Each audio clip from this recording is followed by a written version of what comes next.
कई आधार गलत बनाकर रह रहे हैं, क्योंकि अब राजस्थान समेत 12 राज्यों में एसआईआर की प्रक्रिया शुरू हो चुकी है। तो आपको लगता है कि अब एसआईआर की जो प्रक्रिया शुरू हुई है राजस्थान में, उसके बाद इस प्रकार की जो घुसपैठी है वो भी सामने आ पाएंगे? मैं सर्वप्रथम तो देखिए, चुनाव आयोग को मैं बहुत धन्यवाद देता हूं कि चुनाव आयोग ने सही निर्णय लिया एसआईआर को लागू करके, और हम लोग सब कानून को पालन करने वाले लोग हैं, नियम कानून के अनुरूप चलने वाले लोग हैं। एसआईआर की शुरुआत होने के साथ आप देखेंगे, इसका अनुभव मैंने किया है स्वयं ने। मैंने बहुत सारे आईडी सेंटरों पर जाकर जांच की, चेक किया, पता चला कि वहां पर इस प्रकार का गलत कार्य चल रहा है कि फर्जी पेपर्स बनाकर और लोगों की आईडियां बनाई जा रही है। लोगों से 1000, 1500, 2500 रुपए लिए जा रहे हैं। मैंने लाइव पकड़ा, उनको लाइव दिखाया है, और कार्टून भर भर के आइडिया उनके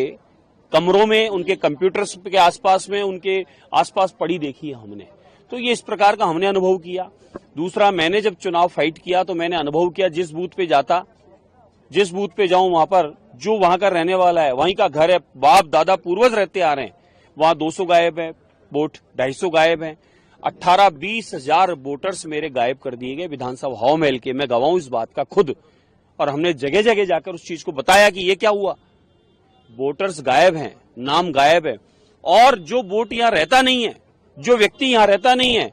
वो कहां का चला व्यक्ति, कोई कहां यूपी का था कि बिहार का था कि बांग्लादेश का था कि रोहिंग्या का था या चूरू का था, कहीं और का था, उन लोगों की आईडी हमने पकड़ी है। हमने बांसबदनपुरा के एक आईडी सेंटर से 182 आईडी बनी है, जो मनोहरपुर थाना क्षेत्र में, मनोहरपुर क्षेत्र में इंडस्ट्रियल एरिया में एक गांव है, उस गांव के पास में कच्ची बस्ती बसी हुई है कचरा बीनने वालों की। वो कचरा बीनने वाले कहीं ना कहीं बांग्लादेशी होंगे, जिनको पकड़ा, और उन्होंने बताया कि हम लोग पश्चिम बंगाल के मार्ग से कलकत्ते इत्यादि में आके रहे हम लोग कई वर्ष, और वहां से बिहार में रहे हैं कई वर्ष, और बिहार में कागज बनाकर यहां उस कागज फिर बनाकर हम रह रहे हैं, उस सरकारी योजनाओं को वो लाभ ले रहे हैं। 182 लोग देवन गांव में हमने पकड़े हैं। देवन गांव में ये एक ही आईडी सेंटर से बनी हुई आईडियां थी। आप सोचो कितना बड़ा इस देश के प्रति षड्यंत्र रचा जा रहा था, कितना बड़ा काम किया जा रहा था कि पिछली जो शासन थे यहाँ के कांग्रेस के, राजस्थान में था, 2014 पहले केंद्र में था, इन लोगों ने बाहरी लोगों को, जो आतंकी गतिविधियों के लोग मानो या इस देश के विरोधी काम करने वाले लोग मानो, इन लोगों ने अनगिनत इस देश में इस प्रकार की फर्जी आइडिया बनाकर रहने का काम किया। आज उनकी सफाई का भी काम हो रहा है और रिफाइन हो रहा है, और पूर्णतः नियम कायदे से, संविधान से देश चलता है, तो उसी नियम कायदे संविधान के माध्यम से देश आगे भी चलेगा। आदरणीय मोदी जी के नेतृत्व में हम लोग सब लोग इस देश के विकास के लिए काम कर रहे हैं, तो मैं मानता हूं कि हम सब लोग इसका भी समर्थन करें। इस देश में रहने वाले का पहला अधिकार है, भले वो राम हो, भले वो रहीम हो। इस देश का जो निवासी है, योजनाओं का लाभ राम हो कि रहीम हो या जोसेफ हो, उसको मिलना चाहिए। इस देश में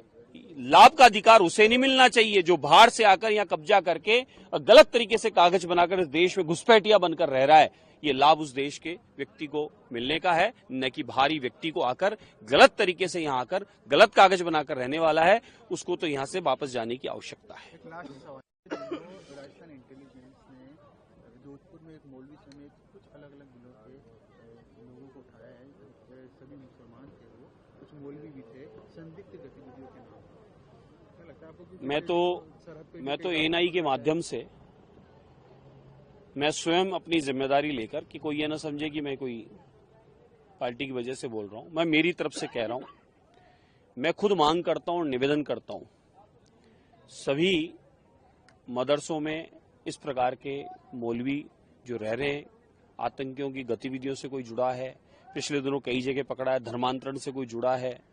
कोई किसी प्रकार के कोई मिशन चला रहा है, इस देश की खिलाफ